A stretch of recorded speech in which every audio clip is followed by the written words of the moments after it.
City and all across the state. We're talking about security and safety. Our first question comes from Victoria Alvarado. She asked, what safety measures will be taken in our local schools to ensure our children are safe? Who will protect the schools? We need someone at every school. I am extremely concerned as this is my child's first year of in-person learning. Okay, so I know that was multiple questions in one. Let's break them down, starting with safety measures at schools in the event of an active shooter or security threat. Chief Ryder. Yeah, Mia. So that's valid questions and concerns from our parents. We've heard that over and over. All summer long, people have been worried about the start of school, but what I would tell you is our police department. We have a dedicated school district police department here in Fort Bend ISD. We have 75 officers that are dedicated just to the schools and the safety of our kids. And so we train. There's so many layers to this, to this safety puzzle. And we train our students and our staff. We train our officers very well to respond to an active shooter. We follow the alert training model, which is the advanced law enforcement rapid response training. And, just this summer, our own police department here at Fort Bend ISD hosted 4 training classes, and 89 officers from 8 different agencies attended that training with us. And that just shows the amount of collaboration and cooperation we have among all the police agencies in Fort Bend County. We know that if there's an incident, an active attack incident on a school, there are going to be multiple agencies responding. And so we train together so that we can be as prepared as possible.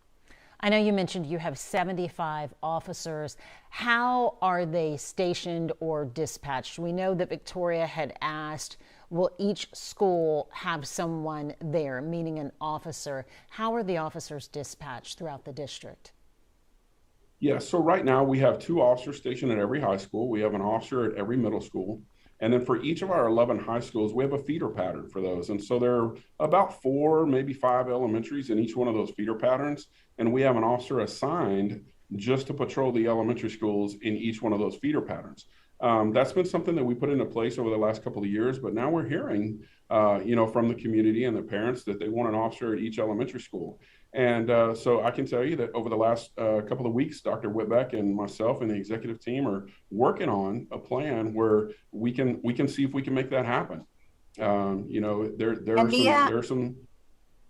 Go ahead. Mia, I would just add, Mia, that you can expect to hear in the next week or 2 our discussion at our board meetings about calling a VATRE, which is basically asking the voters to look at some extra pennies for us, and we would be focusing on 2 main areas with that additional revenue. And one is a police officer at every elementary school. And we know that there's a shortage of officers in the entire greater area, but that would be a plan we would work toward. And we think that because we're hearing kind of what you're hearing, that our voters will probably think it's worth it, that's something they want to see happen in our schools. So we're listening, and you can expect to hear more about that.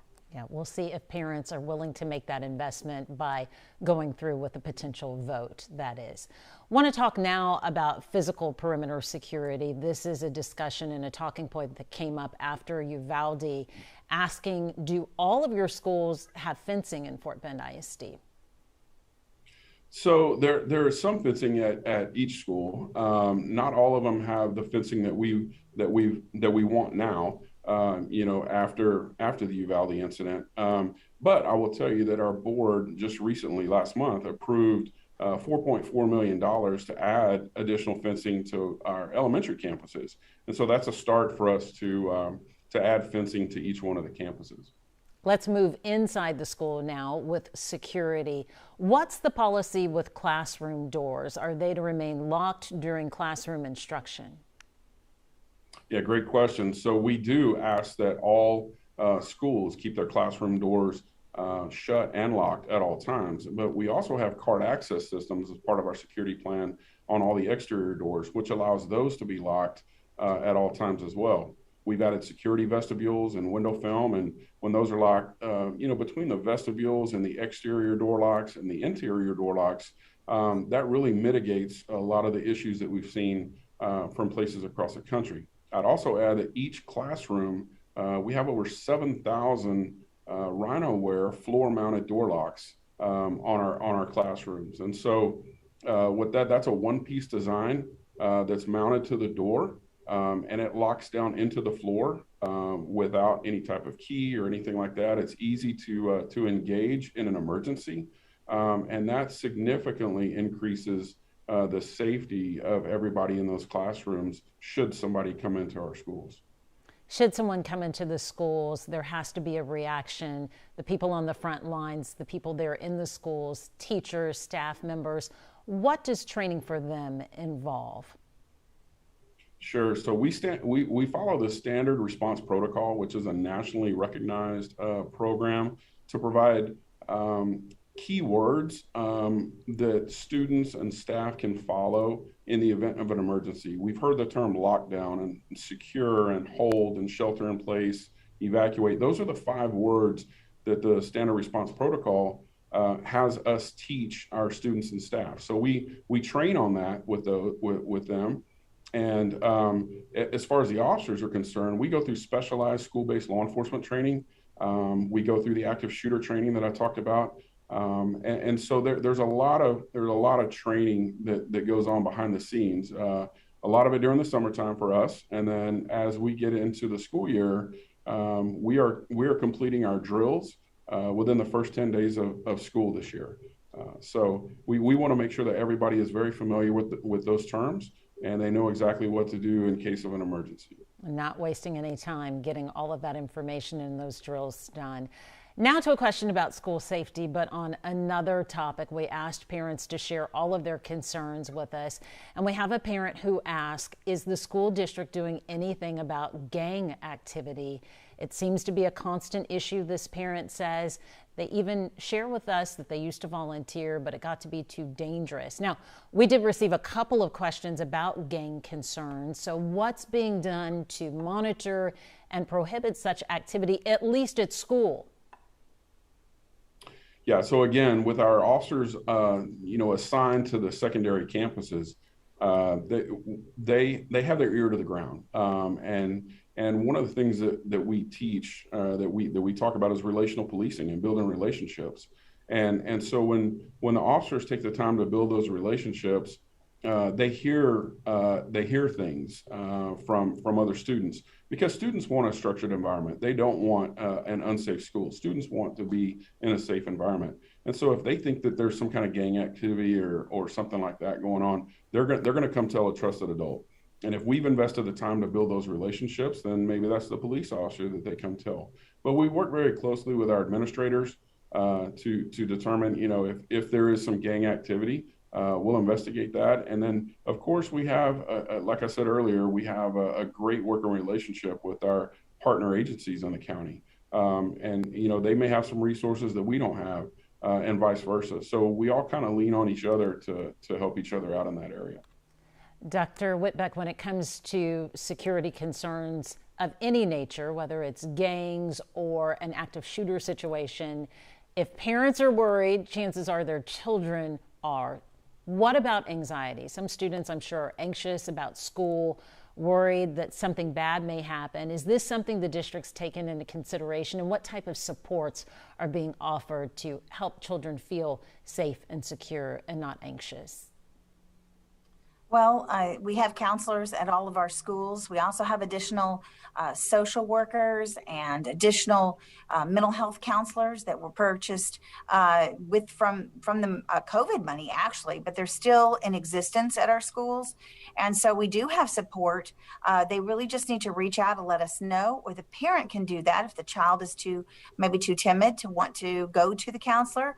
The parent can just let us know how we can support. If they're worried about maybe a bullying situation or anything like that, we have a see something, share something system in place, 24 hours a day, anonymous reporting, and staff members are constantly looking at that, as well as law enforcement. So we partner together to support the child however they need to be supported. Yeah, mentally, socially, academically, you're there for them. Mia Gradney here with another Back to School Q&A with Fort Bend ISD's Dr. Whitbeck and Chief Ryder. Text your questions to 713-526-1111. As you know, there is a nationwide teacher shortage. Stella Rodriguez asked, are we prepared with enough qualified teachers? How many teacher vacancies do you have? How many do you have there in Fort Bend ISD? Well, right now, we have a teaching force of over 5,000, and right today we're at 266. And in those, though, we have long-term subs. 90 of them are working on completing their certifications. So it's kind of a combination of a variety of levels, content areas, but it's particularly in the area of special education. And this is a nationwide problem, as we've seen increases in autism. We've seen that not only in the local area, but across the state. And so in Fort Bend, we added 27 positions, for example, but those are part of our 266 that we wanted to have even more teachers available. And so we're searching. We do have a $1,000 sign-on bonus for those who may move into the area or wish to teach special ed. Maybe they want to change from another type of position. So we're ready and willing, interviewing and constantly accepting applications. So it'll be an ongoing process, but we do have a lot of high quality long-term substitutes, many of which are retired teachers or they're familiar with the campuses in which they're placed. Mm-hmm.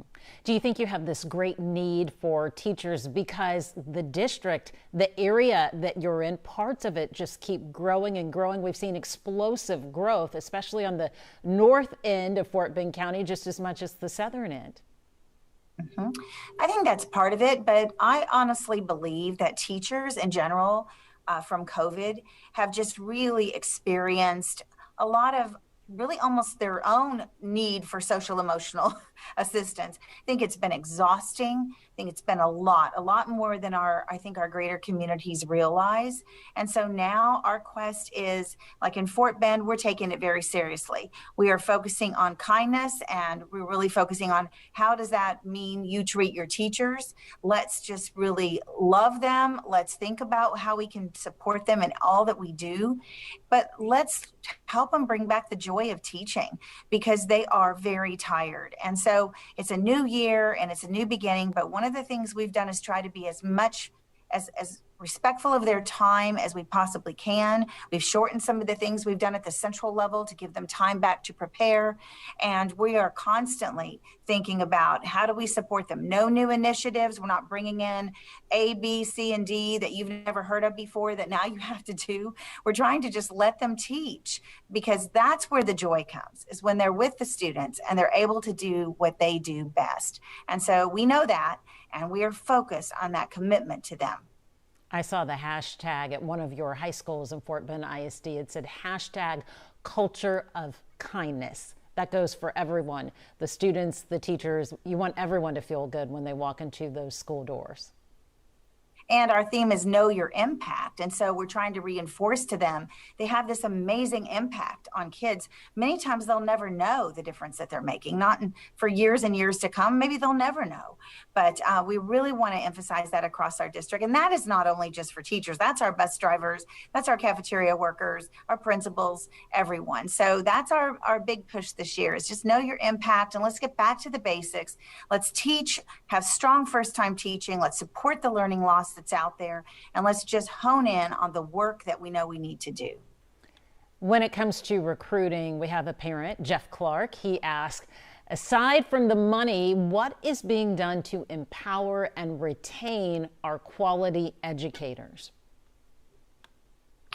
Well, I think it's a lot of what I just talked about because one of the things is, and you know this, Mia, I think it's true in many industries, is are we listening?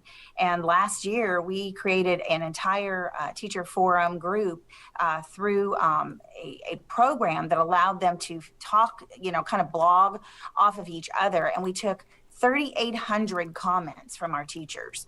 And we took those and we broke them into categories. So for example, a lot of our primary teachers, there was a constant feedback about how much we were assessing children, how much we were pulling that child and having to see where they stood in terms of their academic progress. Too much that it was impeding their ability to teach. So we've reduced that. So it's listening to what they say, honoring what they say, and making amends where we can to fix the issues and allow them more time to focus. So I think it really starts with that. And I would say, as a former teacher and as a principal of all three levels, this is what they want. They want to be heard. They want their opinion to matter. So that's what we're spending a lot of our time on. We also do a lot of other things to recruit. We also talk about the culture and climate of the school.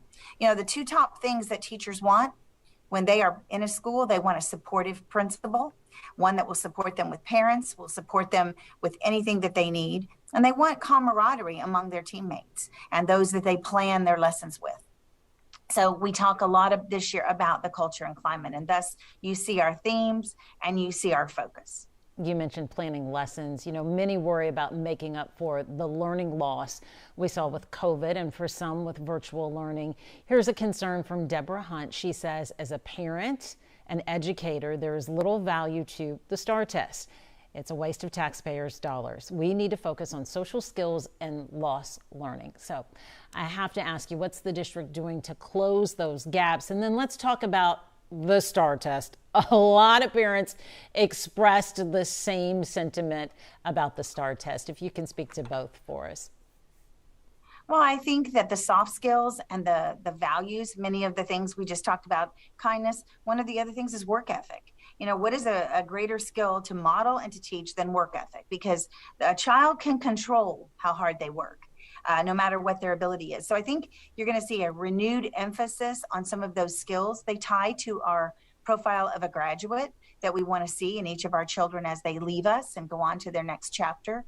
So I think you will see that. You'll see that talked about from my level. You'll see it talked about in the boardroom. And I think that this is part of what we need to do. That's not the Texas essential knowledge and skills, but it's part of learning how to be a better citizen. So you'll see a lot of that happening this year in our schools. Each school has been charged with some form of a kindness project or a kindness club. I told them, I'm going to be coming to your school. I'm going to be asking you, what is your focus this year? Tell me and show me what the students are actually doing to emphasize this in your building. So that's one part. With regard to the STAR test, you know, as a principal for many, many years, it's basically always going to be something. And it always has been something. It's been tax, it's been TAS, it's been STAR, it's been, and you know, it'll be son of STAR, it'll be something else, right? So it's always going to be something. And so what I have always said is accountability exists in every business. I mean, our parents out there who work in the industry, in the oil fields or in retail, there's a bottom line and there's an accountability in every industry. So rather than spend a lot of time really being upset about it, I think we just know it is what it is. We need to just teach the essential skills that we know the children need in order to graduate. And if we do that well, then the STAR test will take care of itself. And we don't need to overemphasize it, but we can't just ignore it either. So somewhere in the middle lies the reality that I believe we have to focus on. All right. Text your questions, 713-526-1111. Thank you for those of you who are submitting them. Mia Gradney here once again with Fort Bend ISD Superintendent Dr. Whitbeck and Chief Ryder. Okay, COVID is still a concern for parents and the community. Andrea, she wants to know, will there be any COVID measures since we are seeing numbers rising again? Well, what we're doing is we are still reporting those cases, which means that when we know that there's a positive case in a classroom, we will send out a communication to the parents. We will also report that to the Texas Education Agency, as we're required to do, and the parents can check the dashboard to see where it stands, just like they've done in the past. We are not getting rid of those procedures. So we're still doing the disinfecting. We're still doing all of those protocols that were in place. But masks are optional. That was the way it was last year as well. So we're monitoring other types of contagious diseases. We're staying on top of it. We have an entire division in Fort Bend that spends time staying up to date with CDC guidelines, TEA guidelines, and monitoring our numbers. So what I would say to parents is COVID, yes, but anytime there's a fever, anytime you're sick, just don't come to school. Some of that is really since the beginning of time, right? We don't need to send sick children to school. We need to keep them home, and we all do that, and hopefully we'll get through it. But it is being monitored, and it is still being taken seriously. But we also are trying to have some normalcy back for our children. As I mentioned at the beginning, just watching the parents bringing their kids into the school, how excited the children were to see their friends. They're all dressed up. They've got their backpacks. Parents can come up and have lunch with kids. We need to get mentors back into our schools. So we're going to try to have everything that every opportunity we can possibly provide the children. But at the same time, we'll be monitoring. Should something need to change, we won't hesitate to do it. And that answered our follow-up question. Just so you know, Tracy, Dr. Whitbeck answered that for you. She asked, will we have mandatory masks? Masks are optional, correct, Dr. Whitbeck? Yes. Yes. Okay. Another parent wants to know, with monkeypox numbers climbing, will the cafeteria use disposable plates and utensils again? Not sure which campus this parent's referencing, but apparently she wants to know, will the cafeteria or the students be using in the cafeteria disposable plates and utensils? Well, at this time, that is not what we're using across the board.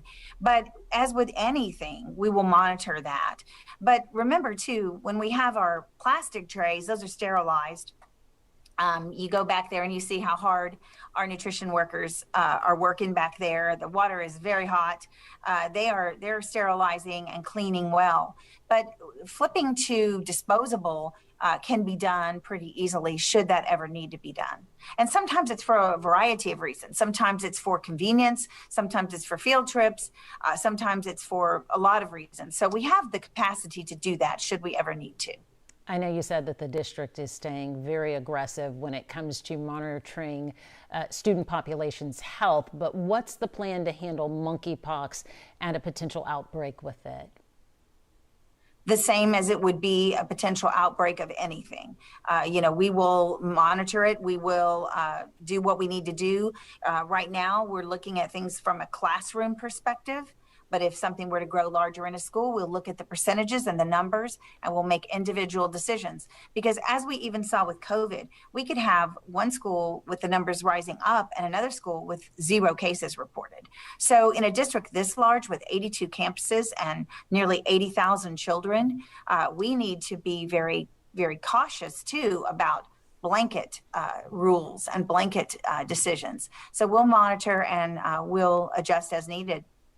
We've covered so much. Let's get back to basics as we come to a close here with the last 5 minutes. Chief Ryder, what do you want parents and their children to know about their safety now that we are back in school and now that we are on campuses? What should they know to comfort them? Yeah, that's great. I've talked to parents directly at a board meeting, and one of the things that I think is really important for parents to know, there are over 300 school district police departments in the state of Texas. We are recognized by the Texas Police Chiefs Association as following 170 best practices in law enforcement. And that is a volunteer effort on our part. There's nothing that says we have to do that. We were recognized in 2016. We were re-recognized again in 2020. It's every 4 years we go through a recognition process, and we are one of only 5 school district police departments in the entire state of Texas to have that recognition. So I'm very proud of that, for one thing, because it shows that we are trying to be the best police department that we can be for our community. Second of all, we are ready for the job. We're ready for the task at hand. Our officers are, they spend the majority of their time building relationships and doing things that are not law enforcement related on campuses. But should the need arise, our training is above standard. We are ready to go if we have to.